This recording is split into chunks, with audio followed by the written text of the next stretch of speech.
Hello, and welcome to the Proactive Caregiving Podcast. As a CPA with over 20 years as an industry accountant, Jessica stepped away from the corporate world to become a full-time caregiver for her mother. Having learned invaluable lessons along the way, she is now here to share those with you and to invite you to join her on this caregiver's journey.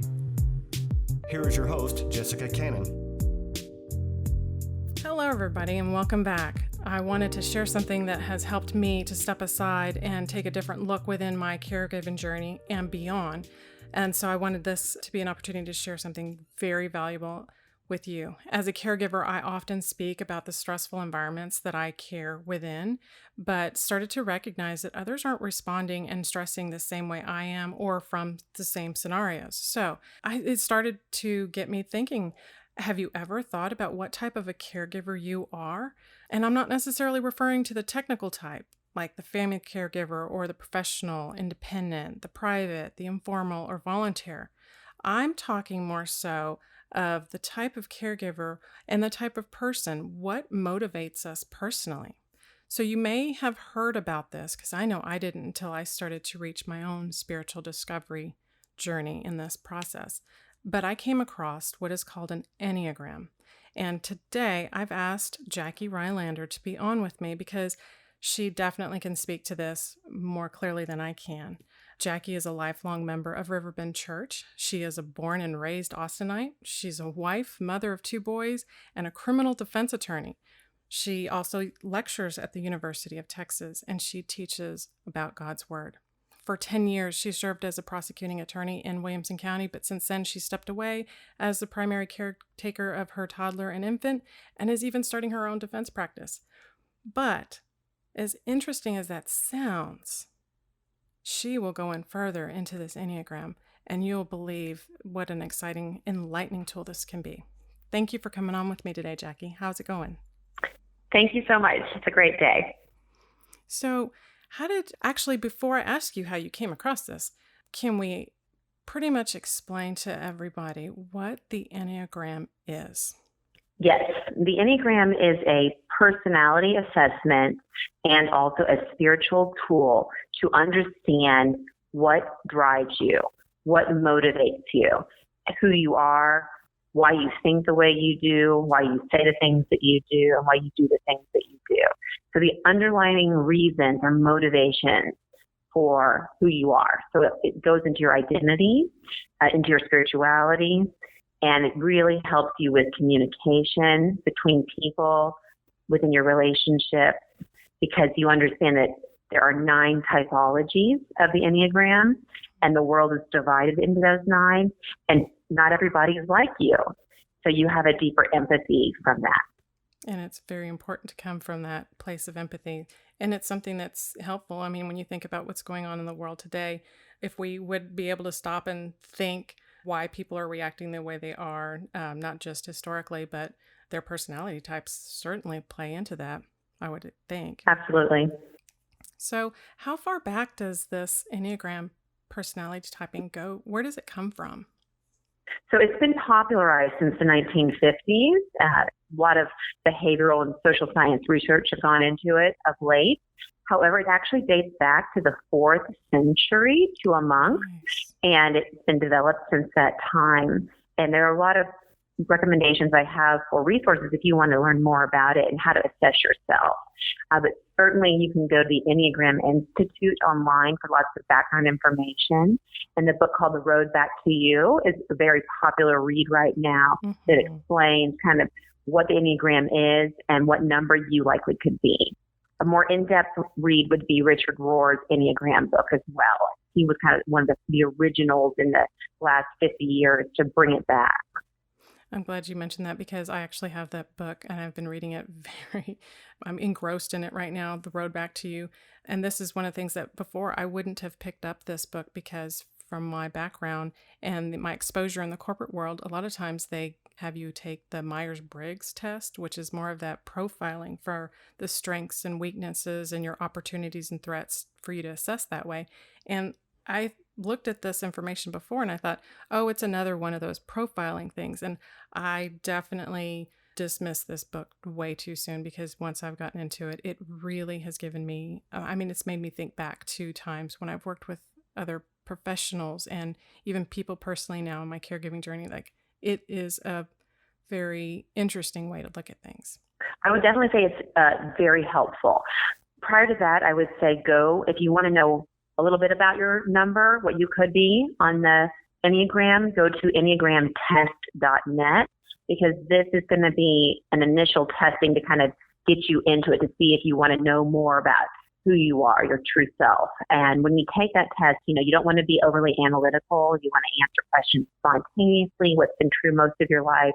You don't want to try to jinx it. Just be very honest. Everything about the Enneagram is very self-introspective. You're looking internally, an honest interrogation of who you are and the depth of your identity, the good, the bad, the shadow and the light. And when you take the test, and even when you read further, just being very honest with, yes, this is true of me most of my life.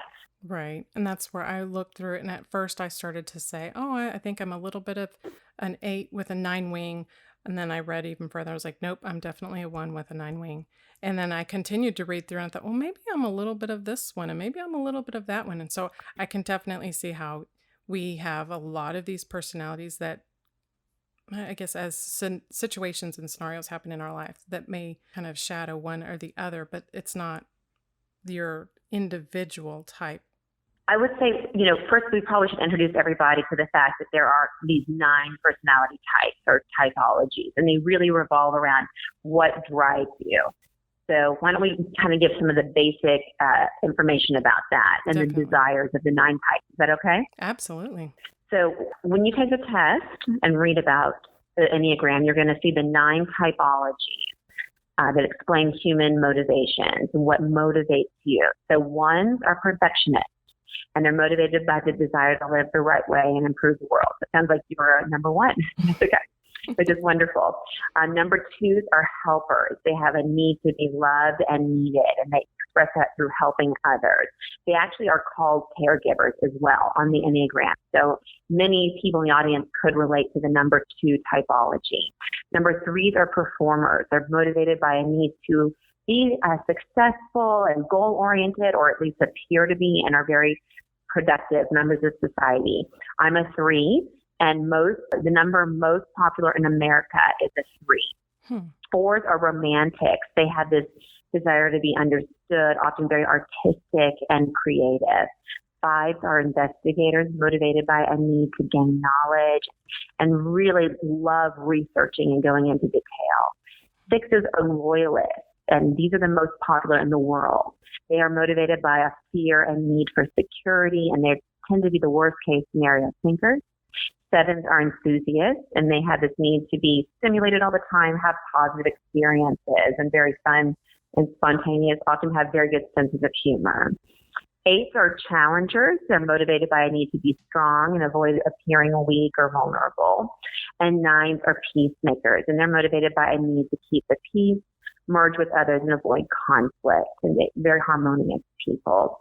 So as I'm talking, you might be thinking, what's my number and relating, but that's just kind of your basic information. Mm-hmm. The beauty of the Enneagram is it has so many layers and depths, and so you can learn more about who you are in terms of your strengths of your number and your true self, and then also who you are with your weaknesses. And there's these deadly sins associated with your number as well. So you see the depth of, who you were created to be. And then, as Jessica mentioned, there are wings and connecting lines. And wings would be the side numbers that you are influenced by. So nobody is a pure number. You're on a spectrum. And connecting lines would be who you are, how you behave essentially when you are fragmented and stressed out, like in a pandemic. Mm-hmm. It's definitely changing our normal. Or who you are when you are actually operating in your whole true self, very spiritually connected and, very integrated and whole. So it gives you a lot of information as you go into the Enneagram about, your motivation and your typology. And that's what I liked about this, is because it's about the personality types, the motivation, and it's not directed in a male-female sense. It's very across the board. That's right. And it also does not fall on extrovert-introvert lines like some personality tests. Oh, right. You can be an introverted or extroverted 3.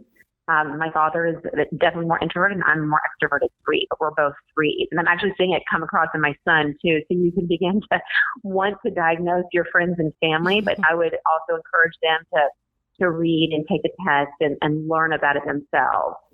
Some people can do it in a day like me, and other people take 6 months to decide what number they are. Right. It's definitely took me several weeks reading through it and kind of seeing what felt comfortable and what made sense to me, because I was jumping from several different ones till I realized, okay, over the span of my life. And so then it kind of all made sense. And remember, personality is formed, a lot when we're young. Mm-hmm. So it's kind of like the mask that we wear, right?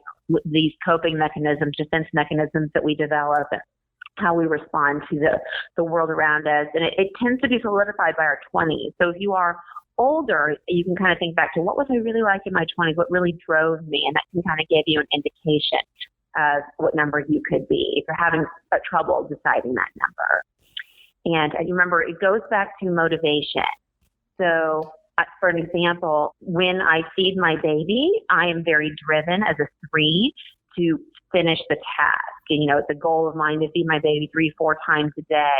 And I feel accomplished because he can be kind of a difficult eater. But my mom, who's a 2, when she feeds my baby, she is very motivated by the need to meet the need, to want to help him. And, she tends to be a little more patient as his caregiver as well.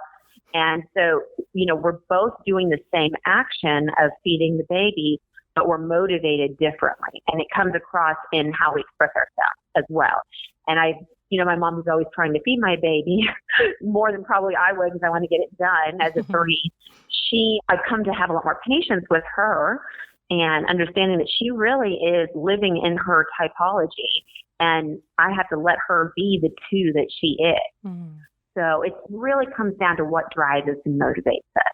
And that's why I think this is interesting, especially for caregivers, is because we can't just assume that everybody out there that is a caregiver, and there's millions for all sorts of reasons from all walks of life, that not everybody is a number 2. And number 2 right. being the helper or the caretaker and what they're motivated in. I mean, they may have come into this role because there was a death in the family, or for their spouses for that matter, or the special needs children. It's just, it doesn't mean that because you're a caregiver, you're specifically a number 2. You definitely want to. I came into this wanting to do the best I could, and being the 1 personality type, everything needed to be perfect to me. It wasn't just a matter of checking a box, which I am that list maker. Like, I like to make the list and kind of do that brain dump and check off the list as I go in and feel that sense of accomplishment. But it's not that I'm checking off the list, it's how I go about checking off the list. And so how I chose to care for my mother, everything and every way I approached it had to be perfect. But that's where I started to notice the difference between the healthy side and the not so healthy side, because let's just, I can admit it, hi, my name is Jessica. I'm a recovering perfectionist. There's not many things in life that are perfect. I can only think of one creator that is perfect, and everything else is it just is what it is. Right. And as you kind of lean into your, who you were truly made to be in God, you actually recognize that what's more important is not perfectionism, but living a real life of service and integrity, where you're more balanced and responsible and able to forgive some of that imperfection. Exactly. And so as we go through this and we learn a little bit more, I mean, some people do come back and say, well, that's just how I am. I don't know. It's not a type. That's just how I am. But would it be so important or beneficial for us to figure out that hardwiring? So, this is like where you start. This is very much inside yourself who you are, but you can become a better version of yourself or a worse version of yourself as you grow in your spirituality, as you grow in your self-awareness and your introspection and your desire to become the best version of you. The Enneagram is going to give you insight into taking that basic, number and basic desire, motivation. How can that be transformed and grown into the best version of yourself? So, you're going to learn a lot about your strengths there and your weaknesses, and how you lean more into your strengths to become the truest version of yourself. And then how you kind of chip away at the false part of you. For me, it's been very enlightening as a 3. I'm actually an attorney, and so I love to speak the truth. So when I learned that my weakness is deception, I thought, that was strange. Like, I think of myself as a very honest person. How could that be my, Achilles heel? And I was looking into that, and it began to make sense. What they mean by that in the Enneagram is I can value appearance and kind of a crowd-pleasing image and approval of others and trying to project this image of I've got it all together, kind of fooling myself, right? Not so much others, but me. And so recognizing that I have a tendency to want to accomplish things so that I appear a certain way, I can, through prayer and growth, learn how to actually be more authentic and realize that my image, who I'm created to be, is not tied to what I am accomplishing and self-actualizing, but it actually is tied to me being a child of God, me learning more about my faith, about how I'm created to rise to challenges and solve problems for the common good through service and living for Christ and for loving others instead of living for self and trying to actualize my own version of myself. So it's been really revealing for me, Me too. to learn about my strengths and my weaknesses. Definitely. I can agree with that because before I learned about this personality type and my own personal, I kept thinking in my early years of my career, I was doing everything. It was me. I'm the one that went to college. I'm the one that got the degree. I'm the one that got the career going. I'm the one that got the job. And then later in life, as life changes, I've started to reflect on a lot of things and started to realize, wait a minute, there was something else involved here. It wasn't all me. It couldn't have been because the way my mind was working and all the issues I was having. And one of the other things I thought was interesting was seeing how not only are there 9 types, but how the types are broken into the triads and how those triads. I was going to lead into that. Yes. Yes. And that's what I was wanting to go through because there's a body part that's connected to that. Right.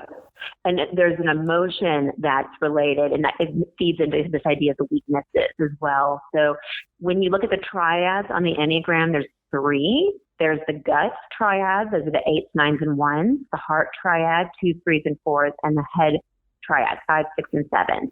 The gut people, the emotion would be anger. So the 8s are externalizing that. That's why they can be very confrontational and intense. Mm-hmm. The 9s try to forget the anger that can kind of control them, and they do that by often procrastinating and not recognizing reality and sort of being very laid back. And 1s tend to internalize that, and it can become what 1s often are called like the highest self-critics, where they're never good enough. Yep. Heart people, 2s, 3s, and 4s, they're just driven by the heart, by the feelings, and 2s focus outwardly. So they're wonderful people because they're very aware of others' emotional states and physical states, maybe not always aware, though, of their need for help. 3s, and this was enlightening for me, have very much trouble recognizing their own feelings. And I would say that is true. I can't always verbalize, what I'm feeling. I tend to be more thinker and goal setter, and I don't want to always take time to really contemplate what am I feeling, until it kind of explodes. So that was really enlightening to learn that I tend to not want to recognize my feelings. Mm-hmm. And then 4s concentrate inwardly on their own feelings. And that's why they're such amazing creative people, because they have the ability to really internalize their heart issues and then let it come out in their artistic work. Head people, 5, 6, and 7, their emotion would be like fear. 5s tend to externalize it. And 6s internalize it, and they're the worst case scenario people, right? So they're always planning ahead for what could happen, but unfortunately, they always think the worst, right? So they're internalizing those fears, but they can be very, very loyal people too, and very prepared. And then 7s tend to try to forget it, and that I didn't mention this yet, but 7s are the most common addicts in the world because that when they're high, they're high, but when they're low, and they don't want to not have unstimulating, unfun experiences. So the emotions really do play a lot into our Enneagram number. That's really interesting. So I know people can't really visualize the Enneagram right now, but how do the connecting lines come into this? Connecting lines are about who we are when we're, in our integrated self. Then you look at what from your number, where you go to another number for integration. Whereas when you are, like I talked about, in a pandemic and stressed and feeling fragmented and disoriented, from your number, you go to a different number and you take on the weaknesses of that number versus the strengths when you are whole and integrated. So for me as a 3, when you look at the Enneagram, you have to Google it and look at the connecting line. The 3 goes to the 9 in weakness. So I tend to want to pull back and not be as proactive as I am and, kind of let go of things. Whereas when I'm operating in a whole true self, united with my spirit with God and really functioning at my highest level, I tend to have the best parts of the 6, the strengths of the 6, productive and logical, very organized thoughts, able to really set, goals that can achieve a lot for the common good. So it really, this is the depth of the Enneagram, is it can tell you how you change and morph when you have stressors come on you or when you're actually operating in a very holistic way. That's just amazing to me. It's so interesting. And even as you describe that, I can't help but to think personality and my highs and lows and how I reacted. And now I can see, reflecting on it, it makes so much more sense now. Instead of having something happen and sitting back and going, why did I do that? Why did I say that? Why did I not do this instead? And it has been helpful for me with the caregiving process in itself. And so I know what I'm capable of, what I would like things to be. And it's like I give myself that pep talk. Okay, this, especially if we have to go to the doctor's office and there's certain ways I want things to happen. It's like I have to tell myself, okay, this is the likely scenario. This can go this way or it can go that way. There's nothing here that can be perfect. And afterwards, when it's all said and done, it's like, yay, it's exciting. And I go from this high that everything was wonderful. We didn't have a meltdown. We didn't have these other reactions. And so I go through this romantic, enthusiastic, because for me, from the perfectionist, I'm the highs and lows. I'm between the 4 romantic and the 7 enthusiast. And now it makes so much sense to me of why I fluctuate with emotions. It's not just me being the female hormonal. It's a personality type, Yeah, a lot of it does go back to how we're created and wired and how that gets expressed throughout our lives and changed. And I think one thing I would like to share with everybody, because there could be a lot of caregivers, is some more information about the type 2, if that's okay, Jessica. Absolutely. I told you that the basic need is, to want to help others. I mean, always looking around for how can I give of myself to meet the physical, emotional, spiritual needs of those around me. And so they're wonderful friends and caregivers because they're so attentive and willing to help. They do, unfortunately, though, sometimes repress their own negative emotions or channel them to try to make them seem perceived as desirable when actually there's a lot going on underneath the surface that they're not revealing. But they probably do need some of their own self-care, attention, and time. So the basic fear of 2s is they may believe that they're only loved because they serve, right? Whereas Christians, we believe that we're loved first, and out of that love we serve. Sometimes when 2s are not operating in their best self, but in their weakness, they're trying to earn the approval, affection of others by serving. And that's the only way that love is achieved. So that would be a basic fear of 2s. Other weaknesses would be, and this, I have felt this with my mom at times. So maybe people who are living with a caregiver can relate to this. They can be perceived 2s as overbearing. Right? Like always offering in advice of how to help, how to improve things. So maybe backing off as a caregiver at times and giving some space and breathing room would be really helpful. 2s can have difficulty recognizing their own needs and expressing them. they can be easily offended by criticism. So some growth opportunities for twos would be to remember their own personal needs, learn to accept help from others. That's a big one, right? Not be prideful. Right. Because the downfall of twos is pride. That's their weakness. So learning how to accept help from others, and that their value does not lie in what they do, and this is hard for everybody, but twos and threes especially, not what they do, but who they are. And then out of who they are, they give, and that help is recognized as a gift. And then they, working through these negative, like repressed emotions of, all I do is give, and I never receive, and I'm tired of it. So working through that to have some self-care. So, I think a lot of people could be a type 2 who are listening to the show. So it would behoove them to learn more about the strengths and the weaknesses, the connecting lines and the wing numbers of the 2, which would be the 3 and the 1. So that's the caregiver in a nutshell. In a nutshell, yes. And that's interesting because you see that they are coming forward with their best interest, but even their own best interest it's like that double-edged sword. Yes. So with going with this compass, it becomes this internal compass of learning where your balances are to find that true self and understand and recognize when you're in false self, to keep yourself, because none of us really stay in. I mean, I think even though now I recognize who my false sense was before and that I'm on the road to getting closer to who my true self is, I still feel the day-to-days or the moment-to-moment where I fluctuate between that true and false, depending on absolutely stress. So, but the beauty of the Enneagram is that it brings to the surface, brings to the forefront of your mind this awareness of, I am driven by this, but I tend to be the best version of this when I'm integrated and not when I'm stressed out. And so you can recognize in yourself where you are and how you can change and grow.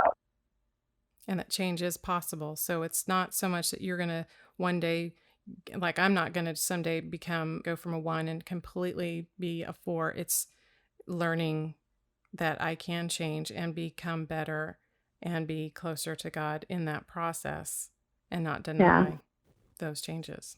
It really has been freeing for me. I'm not saying this is any replacement for your own spiritual growth, reading God's word, being in small group, going to church, and other personality tests are valid as well. But for me, it has given me a new layer of insight into I can try to be something that I'm not as a 3 and try to, please the world's standards and all of that. And I'm built for that. I'm good at that, in my 20s and everything.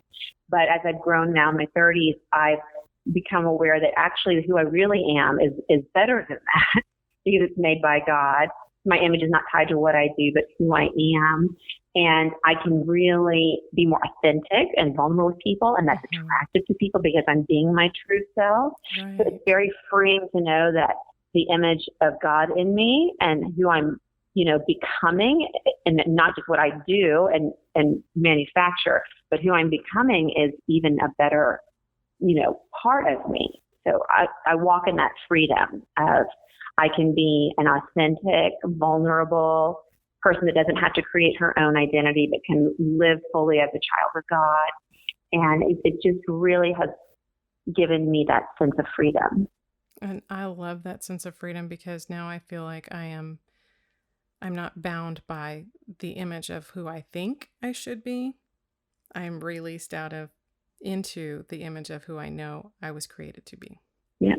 It makes a huge difference. So then as people are able to go through and figure out who they are and what type they are, the self-preservation, their sexual instincts, their social instincts, all of this, how it falls into, or not falls into, but it creates their own personal, I guess, internal roadmap of personalities. I mean, how can you actually take this and, I guess, teach it towards our children, because I feel like our kids are our cultural shift. They're going to be the ones to change How would we be able to recognize this in our children or even teach something like this towards them learning? You probably can't diagnose too early. Like my 3-year-old's probably too soon. I've heard, starting around 8, 9, 10, you can actually let them take the test and talk it over with them, and you can read the book together. But to validate, like, I see this in you or I don't see this in you. But letting them go on their own path of interrogation as well, exploring those depths, and then being there to mirror it to them and show them, I think that could be you. And so you can help them then lean into the gifts that they've been given, the strengths, and help them try to avoid those traps along the roadmap of the weaknesses and the false self. Right. And especially falling into other types of peer pressures. It helps in every respect, every relationship, from children to spouse to caregiving. And those are just personal, but also even business relationships, work, it's very much involved in leadership, hiring, training, because you are really doing what's called emotional intelligence building. So you're becoming intrapersonally intelligent, so self-aware, internally aware of who you were created to be and how you can be the best version of yourself. But you're also doing interpersonal intelligence. So you are becoming aware of those people, in your environment, work, home, etc., that they are different from you. And it really does help you have the ability to have perspective and empathy and communicate to that person instead of trying to get them to understand you. Right. So you can become aware of how to know them and reach them at their level. And that's pretty much what caregiving ends up doing. The demands of caregiving, you have to find that happy medium where you come from a place of love and compassion and become that genuine helper and reach them on the level that they're on, regardless what it is. I would say that's the greatest gift. Mm-hmm. Absolutely. The greatest gift of the Enneagram is that newfound compassion that you have, not just for yourself, but for others. Absolutely. It really has been transformative in some of my relationships. Definitely. I have to agree. Well, thank you so much for coming on and explaining this to me, because it has really turned into a positive tool for me to take a different perspective in life, and especially in my caregiving journey. You're so welcome. Thank you for asking me on the show. So I hope this gave you more food for thought, everybody. Until next time, be proactive and take care, everybody. Thank you for joining us today. We really hope you've enjoyed this episode. To learn more about proactive caregiving and to hear other episodes of this podcast, please visit www.jessicalazelcannon.com. This podcast is produced by Cannon Light Media, LLC, www.cannonlightmedia.com. Music provided by Chris Paradise.